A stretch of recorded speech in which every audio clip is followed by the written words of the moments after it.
palestinienne, la crise qui nous connaît aujourd'hui depuis maintenant des années, n'est pas une affaire qui est bien comprise par nos concitoyens mauriciens. Bien souvent, nous faisons l'amalgame, bien souvent, nous faisons une crise que religieuse, alors que tel n'est pas le cas. C'est une question d'une population en quête de liberté, en quête de liberté, pays, sa création. Donc, là, lui demande la possibilité de dire aussi qu'il y a beaucoup de monde. La question palestinienne, là, on va dire, commencer le 7 octobre. Jour qui Hamas une attaque dans le côté Israël. Mais il n'y a pas ça du tout. Alors, ils vont qu'ils nous passent un message-là pour faire comprendre que la question palestinienne, il n'est pas commencé avec l'attaque du 7 octobre, non plus avec l'idée intifada que nous connaissons quand on a essayé de 2000. Et non plus avec 67, la guerre de 6 jours, et Yom Kippur, la guerre de 73. Il y a au-delà de ça, mais seulement nous gardons dans l'histoire moderne. Alors nous parlons à partir de la création d'Israël.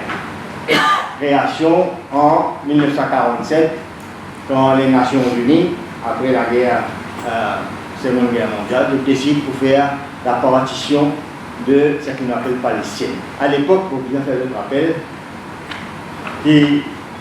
c'est la Palestine qui est une population qui est là.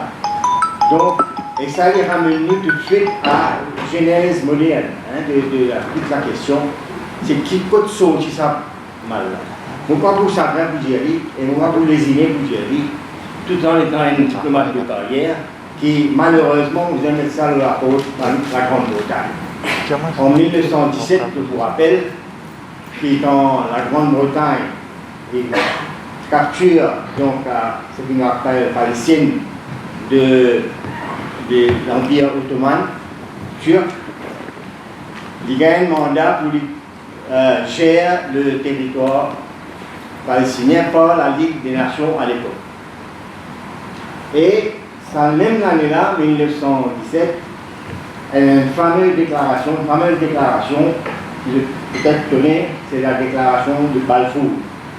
Balfour Declaration. Balfour, c'était le ministre des Affaires étrangères de la Grande-Bretagne qui fait une déclaration qui a envoyé une lettre à Lord Rothschild pour lui dire que, oui, dans une phrase, une seule phrase de 67 mots, il crée l'État d'Israël.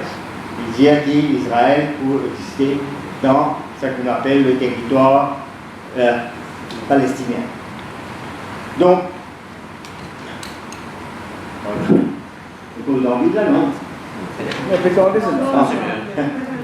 Merci. Alors, donc, là, Kitchel Banjosen commence à déboussoler. Bon qu'il le connaît qu'en 1917, au moment qu'il fait la déclaration-là, et au moment qu'il prend le mandat pour gérer sa territoire de Palestine-là, c'est à peu près 6% seulement de la population qui y vit en 1917. De 1920 jusqu'à 1947, il y a à peu près 400 000 personnes, de foi juives, qui bougeaient à vers ce qu'on appelle Palestine. En 1947, déjà, donc, les Nations Unies prennent connaissance de l'ampleur du problème et la Grande-Bretagne retourne son mandat de créer un partition plan. Nations Unies, because la première résolution qui crée donc l'État d'Israël. Il crée 2 États, il fait un plan de partition en 1947 et quotidien 55% des territoires de la Palestine pour une Israël et 45% pour une arabe. Avec Jérusalem pour un statut un peu spécial. Mais question qui posée tout de suite, c'est qui il va dire ou vous décidez ou vous donnez ou la terre, ou donner la terre qui pas appartenir là où, à un monde qui pas habite là. Vous prenez ça, vous pouvez donner ça. Elle n'a pas pour ça. On fait ça, on donne. Se crée l'État israélien, il existait à partir de 1948. Et quand il est créé par Ben Gurion, je reconnais l'État d'Israël au sein des Nations Unies, mais je ne peux pas reconnaître un État palestinien. Je ne peux pas reconnaître ça. Donc, qui veut dire que cette question-là, qui vient de soulever, pour créer ça sans des petits gens qui vont arriver, qui a été conflit, qui a été dégâts pour eux. La Palestine, pas un État, à l'époque, pas un État. Nous nous considérons comme un État. Maurice nous considère la Palestine comme un État. Et à partir de sa résolution 181 des Nations Unies 1947, on commence à avoir un problème. Tout est dans la guerre. Parce que Manara n'a pas fini d'accepter sa partition, n'a pas fini d'accepter les provisions de sa partition. Donc à partir de là, on fait trois constats dans ce conflit-là. Qui maintenant nous peut vivre, ce n'est pas la première, et ce n'est pas le premier conflit, et c'est pas quoi le dernier conflit. Tant qu'Israël n'a pas décidé de préciser autour de la table avec l'État palestinien, qui d'ailleurs n'a pas fait une bouche opposition, je connais, depuis 1988, feu Yasser Arafat, il finit à accepter l'existence d'Israël. D'un sens de fusil d'épaule, et ça trois noms qui se dire non à la paix, non à la négociation, non à l'État palestinien, non à l'État israélien, ça trois noms-là disparaissent et je me décide de reconnaître Israël. Et seulement, nous faire de sorte que nous gagnons une négociation de paix pour tout le monde vivant en paix et à côté de. Mais M. Netanyahou, il a décidé qu'il est bizarre, ce politique, c'était pour détruire l'accord de Oslo, qui est une immense cause de deux nations. Deux nations qui vivent côte à côte dans le même territoire. Et ce qu'il a réussi à faire. Parce qu'il a adopté l'accord de Oslo dans les années 90, fini, le parti gagne dit toute sa possibilité de faire la paix et vivre en paix. Nous proposons, Jean-Marie m'a qu'on a tellement de résolutions. Il y a tellement de résolutions qui n'ont jamais passé. Toutes les années, il y a au moins 3-4 résolutions qui passaient aux Nations Unies, la question palestinienne. Et contre Israël, sa façon de faire, sa façon d'agir, le Conseil de sécurité, qui a plus de pouvoir que l'Assemblée générale en tant que telle, parce qu'il y a un pouvoir d'exécution, il passe autant de résolutions sur la question contre Israël, mais Israël n'a pas un grand problème pour une simple raison. Il n'a pas de problème pour lui, c'est sa question de droit international, c'est pas des histoires là, ça n'a pas existé pour 8 ans, il connaît un soutien indéfectible des États-Unis et de l'Ouest. Là, vendredi, il y a une résolution à l'Assemblée générale des Nations Unies sur la question de cesser le feu. Alors que tout le monde peut dire cesser le feu pour un innocent pas faire de la vie, ici, l'Ouest dit ça, non, on n'a pas cesser le feu, sans ne pas mentionner que ça n'avait rien commencé par Hamas. Mais j'ai oublié l'histoire, c'est un oubli volontaire qui le fait pour par rappel d'une atrocité qui vient commettre par l'autre partie. Quand il prend après la guerre, mais c'est sûr, je ne vais pas dans tout le détail de l'histoire, monsieur un camarade pour mentionner ça, finalement un accaparement de territoire. Bon, accaparement de territoire, pour nous aussi, finir ça.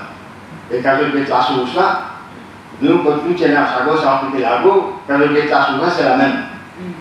Même du monde, même acteur.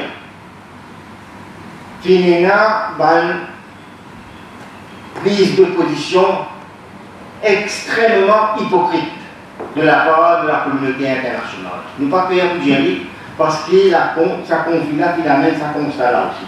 Qui vient remontrer encore une fois qui quantité hypocrite, dans quel monde hypocrite nous devons vivre, quand un pays il déclare un grand défenseur de droits de l'homme, qui vient un grand défenseur de la liberté, qui vient faire la leçon de la liberté, le droit de l'homme, le droit international, qui vient aujourd'hui, vient du où, et qui dit où, il dit oh non, il n'est pas capable si c'est le feu. Quand ça conflit la fin, vos parents ça fait une frappe, quand ça conflit la fin éclaté. Sa quantité de leaders politiques de l'Ouest, et une organisation qui vient faire un fil, qui descend dans Tel Aviv.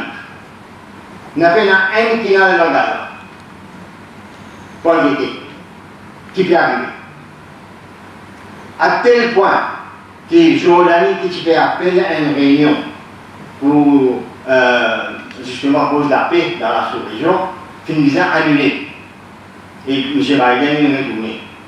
Alors, il n'est pas possible qu'il y ait une résolution au Conseil de sécurité de dire si c'est les feux, il dit non, il met un veto.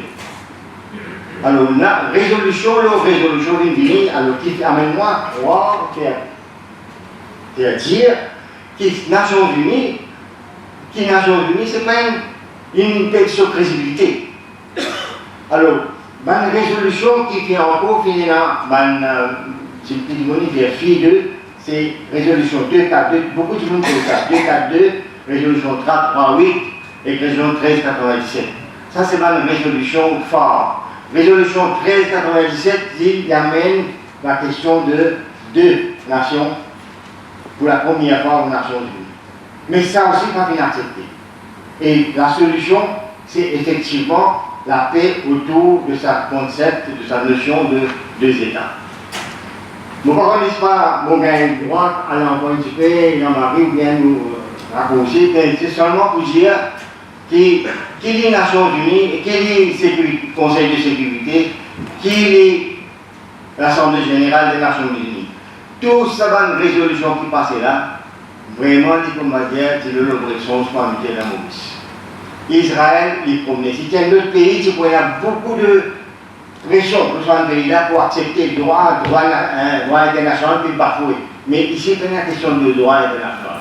Et sa question de conflit au Proche-Orient, il n'est pas pour résoudre d'une façon militaire, à aucun moment. Même si maintenant, partout, il y a toujours un conflit.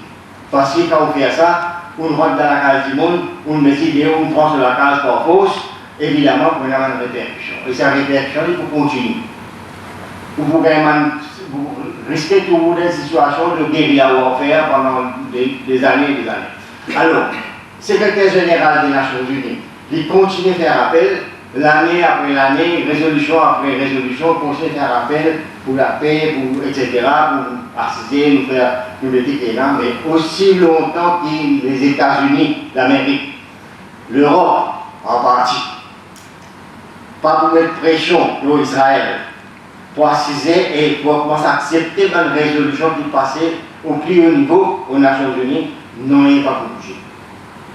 Et ça, pour une raison bien simple, parce que maintenant, il y a un intérêt dans la sous-région-là.